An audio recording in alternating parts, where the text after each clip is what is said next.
राम जैसे बच्चों को जन्म दे। हुआ ये देवकी किसकी माता थी, कौन बताएगा? देवकी किसकी माता थी? देखो अभी भी सब लोग सोच रहे हैं। कृष्ण भगवान की। जन्म कहाँ हुआ कृष्ण जी का? कहाँ जन्म हुआ? जेल में जन्म हुआ। आप सबका जन्म कहाँ पे हुआ है? हाँ, सबका जन्म कहाँ पे हुआ है? किसी का घर में हुआ है, किसी का 5 स्टार हॉस्पिटल में हुआ है ना। देखिए भगवान खुद जन्म ले रहे हैं जेल में, और हमें कितने सुविधाएं दे रहे हैं। हमारा जीवन उन्होंने कितना आसान किया है, और खुद का जीवन देखो। कृष्ण भगवान कहते हैं कि मेरा अभी तक जन्म भी नहीं हुआ और मौत मेरे लिए बाकी थी। मेरा अभी तक जन्म भी नहीं हुआ और कौन खड़ी थी बाहर? मौत खड़ी थी। किसकी लाइफ अच्छी है? हम लोगों की अच्छी है या कृष्ण भगवान की अच्छी थी? हम लोगों की अच्छी है। तो ऐसे हमारे जो भगवान है वो ऐसे हैं, दुख खुद के पास रखते हैं और हमें क्या देते हैं? सुख ही सुख देते हैं कि हम उनका नाम सिमरन करें। लेकिन हम लोग क्या करते हैं? हम लोग सुबह उठने से जो कंप्लेंट्स चालू करते हैं, रात को सोने तक वो कंप्लेंट्स चालू होती हैं, है ना। यहाँ पर भी बैठे हैं तो कोई ऐसे नहीं सोचेगा कि भगवान ने हमें इतने अच्छे से बिठाया है, सत्संग हॉल में बिठाया है, हम सत्संग सुन रहे हैं, हमें सुनने की शक्ति दी है, हमें देखने की शक्ति दी है, हमें बैठने की शक्ति दी है। लेकिन कंप्लेन क्या करेंगे? देखो वहाँ पे ना बहुत आवाज़ थी, है ना, सुनाई नहीं, कुछ ना कुछ नेगेटिव हम निकालेंगे कि ऐसा था सत्संग में, लेकिन हम पॉजिटिव याद नहीं करेंगे। वहाँ पे ऐसे हुआ, माता देवकी ने बहुत अच्छा सवाल पूछा श्री कृष्ण भगवान से। उनको कहा कि माता देवकी ने कहा, श्री कृष्ण आप तो खुद विष्णु भगवान के अवतार हो, आप तो खुद भगवान के अवतार हो। आप चाहते तो 14 दिन में भी मुझे वापस आकर मिलते थे, लेकिन आपका जैसे जन्म होता है आप चले गए। कहाँ चले गए श्री कृष्ण भगवान? कौन बताएगा? जिसको जवाब आ रहा है वो हाथ ऊपर करके बताए। इनको ही देखो सब जवाब पता है। हाँ, यशोदा मैया के पास। कौन से शहर से कौन से शहर में गए? कौन बताएगा? जन्म कहाँ हुआ और गए कौन से शहर में? गोकुल में चले गए। इनके लिए जोरदार तालियां। मथुरा से चले गए गोकुल में। देवकी कंप्लेन कर रही है। देवकी क्या कहती है? आप तो भगवान थे, साक्षात विष्णु भगवान का रूप थे। आप चाहते तो 14 दिन वापस आकर मेरे से मिल सकते थे। फिर आपने 14 दिन में भी वापस आकर मिल सकते थे। आपने 14 वर्ष क्यों लगाए? कौन बताएगा इसका जवाब? देखो। हाँ, नहीं, ये भी हो सकता है, पर और एक इसका जवाब है, पृथ्वी का भार।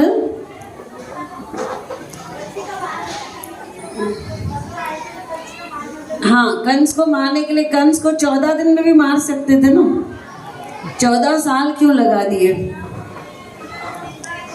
जिसको आ रहा है जवाब यहाँ पर आकर बताइए। हाँ, 14 किसने रखा था? हाँ, देखिए इनके लिए जोरदार तालियां। देवकी कौन थी? कृष्ण भगवान बताते हैं कि माता देवकी तुम पिछले जन्म में कैकेयी थी, और तुमने मुझे मेरी माता कौशल्या से कितने साल दूर रखा था? 14 साल दूर रखा था। इसीलिए ये जन्म में मैं तुमसे कितने साल दूर रहा? 14 साल। जो पीड़ा तुमने कौशल्या को दी, वही पीड़ा मुझे किसको देनी थी? आपको देनी थी। तो देखिए, हमारे जो भी दुख हैं हमारे पास जीवन में, हमने कुछ न कुछ पिछले जन्म में जरूर किया है। हमें किसी को भी दोष नहीं देना है। बहुएं हैं, सास को दोष देती हैं, सास है बहुओं को दोष देती हैं, बहुएं हैं वो ननंद को दोष देंगी, भाभियां ननंद को देंगी, ननंद भाभियों को दोष। किसी का कोई दोष नहीं है। एक महिला गई गुरुजी के पास, वो भी जाके कंप्लेन कर रही है। कहती है महाराज जी मेरे पति ना रोज मुझे मारते हैं, मेरे पति रोज मुझे मारते हैं। तो महाराज पूछते हैं क्या वो आपको खाना देते हैं? तो उसको बहुत गुस्सा आता है, मैं क्या बता रही हूँ कि रोज मुझे मारते हैं और महाराज मेरे से क्या पूछ रहे हैं, खाना देते हैं। तो ये गुस्से में घर वापस आ जाती है। अगले दिन फिर आती है, सोचती है शायद गुरुजी का ध्यान नहीं होगा, आज फिर से उनको बताती हूँ, शायद कुछ दवा बताएंगे इस चीज की। तो फिर जाके उनको बताती है कि महाराज जी मुझे कुछ उपाय बताइए, मेरे पति रोज मुझे मारते हैं। फिर वो पूछते हैं खाना देते हैं? इसको फिर गुस्सा आता है, हाँ खाना देते हैं, और ऐसे बोल के घर आ जाती है। फिर तीसरे दिन, चौथे दिन ऐसे कंटिन्यूस चलता है। आखिर एक दिन तंग आकर पूछती है महाराज जी मैं आपको कुछ और बता रही हूँ, आप कुछ और पूछते हो। तो महाराज जी कहते हैं मैं तो पहले दिन ही समझ गया तेरी कथा क्या है, हमारे पास दिव्य दृष्टि है, हम देख सकते हैं आपने पिछले जन्म में क्या किया है।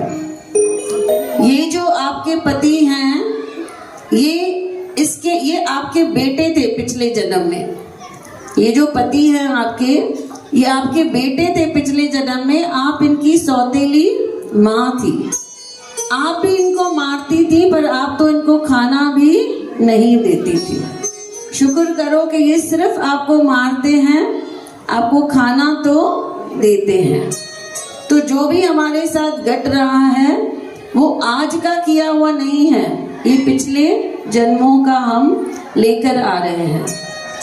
भीष्म पितामह जाते हैं श्री कृष्ण के पास, कहते हैं मुझे क्यों इतनी पीड़ा दी, मुझे क्यों तीरों की सेजा पर मेरी मृत्यु करवाई, मैं तो ब्रह्मचारी था, मैं तो माता गंगा का बेटा था, मैंने तो कुछ नहीं किया था, कुछ ऐसे बुरा काम नहीं किया था जो मुझे ऐसी सजा मिले। हम सब भी ऐसे ही सोचते हैं कि हम तो किसी का बुरा सोचते ही नहीं हैं, हम तो किसी के लिए कुछ बुरा करते ही नहीं हैं, पर हमने ये नहीं देखा है कि हमने पिछले जन्मों में क्या किया है।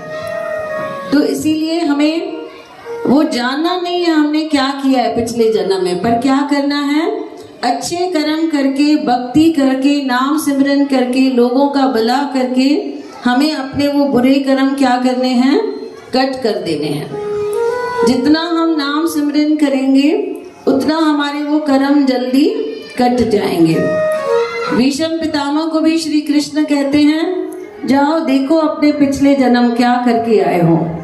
भीष्म पितामह 50 जन्म देखते हैं, उनको कुछ भी ऐसी चीज दिखाई नहीं देती है। फिर से कृष्ण भगवान के पास आते हैं, कहते हैं मैंने तो 50 जन्म देख लिए पर मुझे कुछ भी ऐसा नहीं दिखा। श्री कृष्ण कहते हैं और 2 जन्म पीछे जाओ, आपको वहां पर दिखेगा कुछ तो आपने किया है जिसकी वजह से ये जन्म में आपकी मृत्यु कहाँ हो रही है, तीरों की सेजा पर हो रही है। जब वो 52 जन्म पीछे जाते हैं भीष्म पितामह, वो देखते हैं कि वो एक बूढ़े वृद्ध ब्राह्मण हैं, सफेद कपड़े पहने हुए हैं और पत्थरों की पुल है और वो पुल क्रॉस कर रहे हैं, वो ब्रिज जो है वो क्रॉस कर रहे हैं। वहां पर वो देखते हैं एक नाग आता है, उनको क्या लगता है कि ये सांप मुझे कभी न कभी डसेगा क्योंकि मैं रोज यहीं से आता जाता हूँ। उनके हाथ में एक लकड़ी होती है अपने बचाव के लिए कि फिर कभी भविष्य में ये सांप मेरे सामने नहीं आए या मुझे नुकसान नहीं पहुंचाए। तो उन्होंने क्या किया, उस लकड़ी से उस सांप को कहीं फेंक दिया। उन्होंने उस समय नहीं देखा ये सांप कहाँ गिर रहा है, लेकिन आज जब वो अपनी दिव्य दृष्टि से अपना पिछला जन्म देख रहे हैं, उनको दिख रहा है कि ये सांप कहाँ जाकर गिरा है, बबुल के पेड़ में जाके गिरा है। क्या लगेंगे उसको, वहां पर कांटे लगेंगे। जितने कांटे उसको सांप को लग रहे हैं उतने तीर किसको लगेंगे, भीष्म पितामह को लगेंगे। उनको भीष्म पितामह को दोष देना चाहिए किसी को नहीं, ये उनके ही कर्म थे। सेम वे में धृतराष्ट्र जाते हैं, धृतराष्ट्र जाके पूछते हैं कहते हैं मैंने क्या किया था पिछले जन्म में जो मुझे ये जन्म में आपने सूरदास बना दिया है। अंधे थे ना धृतराष्ट्र, उनको भी दिखाते हैं कि 12 जन्म पहले तुम एक शिकारी थे, तुम शिकार पे जाते थे और तुमने क्या किया था, तालाब में एक बदक तैर रहा था और तुम्हें अपना हुनर दिखाना था कि मैं बहुत अच्छी तीर कमान चला सकता हूँ, तीर चला सकता हूँ। तो तुमने क्या किया था, बदक की दोनों आंखों में तीर चला दिए थे। तुमने वहां पर बदक को अंधा कर दिया था और उसका जो हिसाब है तुम्हें इस जन्म में देना है। इसीलिए इस जन्म में तुम क्या बन गए हो, सूरदास बन गए हो। उसके बाद तुम फिर से गए अपने मित्रों के साथ उसी तालाब में गए, उसी अंधे बदक के 100 छोटे डकलिंग्स जिसको बोलते हैं, छोटे बदक, वो तैर रहे थे और तुम सब मित्रों ने मिलकर क्या किया था, वो 100 के 100 बदक तुम लोगों ने मार दिए थे। तीर चलाकर वो 100 बदक मार दिए थे। वहां पर वो 100 बदक मरे थे और इस जन्म में तुम्हारे 100 कौरव मर गए। बोलो कृष्ण कन्हैया लाल की। इसमें से हम क्या सीखे कि जो भी हमारे साथ कुछ बुरा कर रहा है, जरूर हमने पिछले जन्म में उनके साथ बुरा किया होगा। उसका सिर्फ जो उपाय यही है कि हमें, जैसे एकादशी का दिन सर्वश्रेष्ठ माना जाता है, कि एकादशी के दिन पर जब हम नाम सिमरन करेंगे, भक्ति करेंगे कृष्ण भगवान की, तो क्या होगा, हमारे जो पाप हैं वो कम होते जाएंगे। हम क्या करते हैं, द्रौपदी के जैसे द्रौपदी ने किया था, दुशासन जब उसको बालों से खींचकर लेके जा रहे थे, तब वो भी दुशासन को ही बुरा भला बोल रही थी। वो बचाव के लिए कृष्ण को आवाज नहीं दे रही थी, वो दुशासन को ही कुछ तो बुरा बोल रही थी कि तुम ऐसे हो, तुम वैसे हो, तुम्हारी वजह से मेरी बेइज्जती हो रही है, मैं पांडव की धर्म पत्नी हूँ, मैं इतनी शक्तिशाली हूँ, मैं तुम्हें सबक सिखाऊंगी, मैं तुमसे बदला लूंगी, ये सब बोल रही थी। लेकिन उसको कृष्ण भगवान याद नहीं थे। लेकिन सभा में जब आती है, वहां उसको कौन याद आते हैं, उसको कृष्ण भगवान याद आते हैं। जब दोनों हाथ ऊपर करके खुद को समर्पण करती है कृष्ण भगवान को, तब जाकर कृष्ण भगवान आते हैं और उनकी लाज बचाते हैं। वो पूछती है कृष्ण भगवान से कि आप पहले भी तो आ सकते थे, जब दुशासन मेरे बाल खींच रहा था तब भी तो आप आ सकते थे ना, लेकिन तब उसने आवाज दी थी क्या? तब वो हमारे जैसे क्या कर रही थी, दूसरों को दोष दे रही थी, है ना, दूसरों को दोष दे रही थी, या तो फिर दूसरों को कोस रही थी। तो हम भी हमारी शक्ति क्या करते हैं, दूसरों को दोष देने में और दूसरों को कोसने में गवा देते हैं। हमें वो शक्ति कहाँ लगानी है, हमें वो शक्ति लगानी है श्री कृष्ण के नाम सिमरन में। जितना हम नाम सिमरन करेंगे उतने हमारे कर्म जो है वो जल्दी कट जाएंगे। जिसकी ननंद 10 साल परेशान करने वाली है, अगर वो नाम सिमरन करेंगे तो वो 5 साल परेशान करेगी, और भी नाम सिमरन करोगे तो 2.5 बरस, और भी नाम सिमरन करोगे तो 1.25 बरस, ऐसे कम कम होता जाएगा, है ना। किसको कोई लेनदार परेशान करता है, किसी को कोई परेशान, तो ये हमारे कर्म है। हमें क्या करने हैं, अपने नेगेटिव कर्मास को कम करना है। बोलो कृष्ण कन्हैया।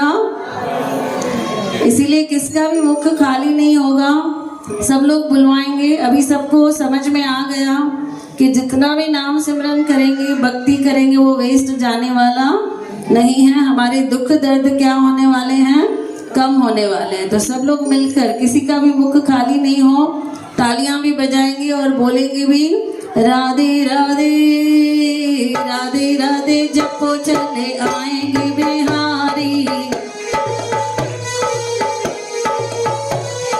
राधे राधे जपो चले आएंगे बिहारी, जपो चले आएंगे बिहारी, राधे राधे जपो चले आएंगे बिहारी, राधे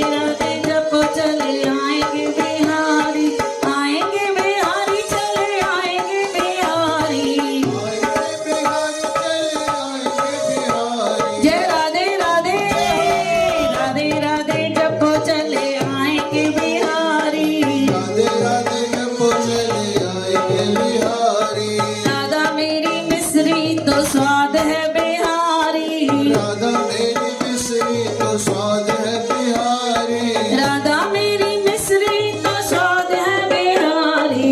राधा मेरी मिश्री तो स्वाद है बिहारी। जय राधे राधे राधे राधे जपो चले आएंगे बिहारी। राधे राधे जपो चले आएंगे बिहारी। राधा मेरी मोरनी तो मोर है बिहारी। राधा मेरी मोरनी तो मोर है बिहारी। राधा मेरी मोरनी तो मोर है बिहारी। राधा मेरी मोर है बिहारी। जय राधे राधे राधे राधे जपो चले आएंगे बिहारी। राधे राधे जपो चले आएंगे बिहारी। राधे राधे जपो चले आएंगे बिहारी। राधे राधे जपो चले आएंगे बिहारी। राधा ढूंढ रही किसी ने मेरा श्याम देखा। राधा ढूंढ रही किसी ने मेरा श्याम देखा। श्याम देखा घन श्याम देखा। श्याम देखा घन श्याम देखा। सारे राधे राधे राधे राधे जपो चले आएंगे बिहारी। राधे राधे जपो चले आएंगे बिहारी। राधा तेरा श्याम हमने गौशाला में देखा।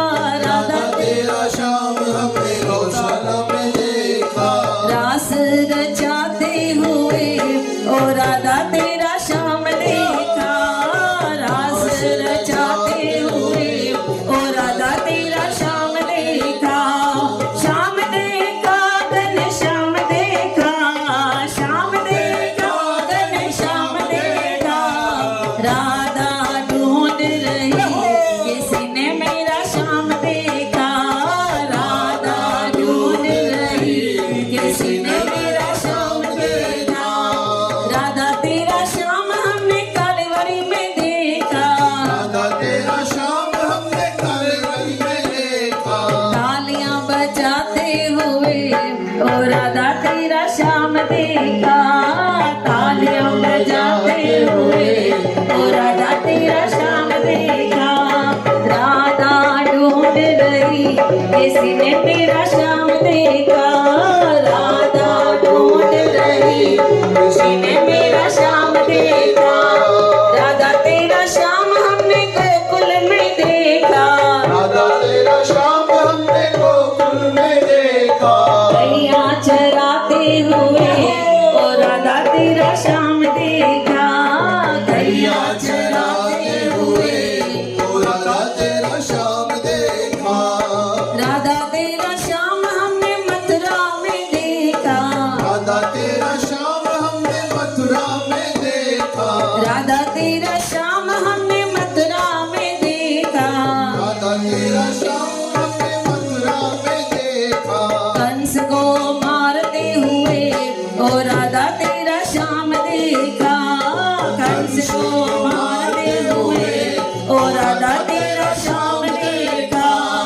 राधा ढूंढ रही किसी ने मेरा श्याम देखा। राधा ढूंढ रही किसी ने मेरा श्याम देखा। राधा ढूंढ रही किसी ने मेरा श्याम देखा। राधा ढूंढ रही किसी ने मेरा श्याम देखा।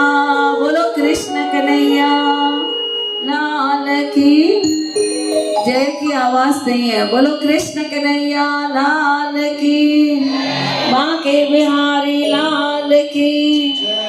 इतनी जोर से बोलो कि वृंदावन तक आवाज चली जाए। बोलो कृष्ण कन्हैया लाल की। बोलो बांके बिहारी लाल की। हाँ अब लग रहा है वहां तक आवाज गई है। जो आवाज कर रहा है उसको बंद कर दो माइक को। कम हो सब बंद कर दो। हुआ ये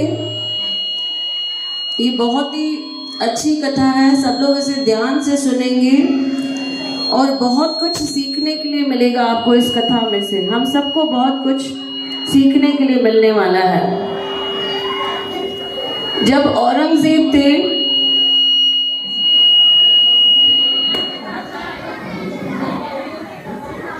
हेलो, जब औरंगजेब थे, हेलो, जब औरंगजेब थे तो वो अपने साथियों को सिखाते थे, जो भी मुगल यहाँ पर आए थे भारत देश में। सब लोग पीछे शोर कर रहे हैं तो माइक बोल रहा है, मुझे भी शोर करने आता है, उसको भी चुप नहीं बैठना। हुआ ये था, औरंगजेब ने सबको सिखाया था कि जाओ किसी हिंदू लड़की से जाके शादी करो, ताकि हिंदू कम हो जाएं और उनके जो रिलीजन के लोग थे वो बढ़ते जाएं। तो वैसे ही हुआ था। एक लाल बेग करके उनके सैनिक थे, उन्होंने एक हिंदू लड़की से शादी कर दी थी। उनको एक बच्चा होता है, उसका नाम रखे सेल बेग। अब सेल बेग को और उसकी माता को स्ट्रिक्टली बोला था कि आप श्री कृष्ण की पूजा पाठ नहीं करेंगे। वो हिंदू लड़की के जो पिता थे वो बहुत कृष्ण भगवान की पूजा करते थे, लेकिन वो जो सैनिक था लाल बेग, उसने बोल दिया था कि आप लोग कोई भी हिंदू रीति रस्म नहीं करोगे। ये लोग टोटली भूल गए थे श्री कृष्ण भगवान को। एक दिन युद्ध हुआ, युद्ध में लाल बेग भी गए, उनके बेटे सेल बेग भी गए। सेल बेग उस समय पे 14 वर्ष के थे। तो उस युद्ध में सेल बेग जो थे वो काफी जख्मी हो गए। माता जो थी वो दौड़ती दौड़ती जाती है अपने बेटे के पास। लाल बेग जब देखते हैं अरे ये तो पूरा जख्मी हो गया, पता नहीं बचेगा नहीं बचेगा, दोनों को छोड़कर चले जाते हैं कि अब मेरा इनसे कुछ लेना देना नहीं है। माता अपने बेटे को, जो पूरा जख्मी हो चुका था, मरने की सिचुएशन पे था, जिसको उसके पिता भी छोड़ के गए हैं, उसको अपने घर लेकर जाती है। जब वहाँ पर रोती है तब उसको अपने पिताजी की याद आती है। पिताजी क्या करते थे, किसको मानते थे? कृष्ण भगवान को मानते थे। अब इसके मन में विचार आ रहा है कि इतने बरस मैंने श्री कृष्ण की पूजा पाठ नहीं की है, अब मुझे पता नहीं वो मेरी मदद करेंगे या नहीं करेंगे। उसका मन दुविधा में है। लेकिन फिर भी रात को जब उस जख्मी बेटे को हल्दी तेल वगैरह सब लगा रही है, उसे प्यार कर रही है, उसके लिए प्रार्थना कर रही है, उसकी आंखों में आंसू हैं और उसे घबराहट भी हो रही है कि मैं श्री कृष्ण को याद करूं या नहीं करूं। कितने साल का गैप हो गया है? 12 से 13 साल का, सॉरी 14-15 साल का गैप हो गया है। शादी के बाद मैंने कभी कृष्ण भगवान का नाम भी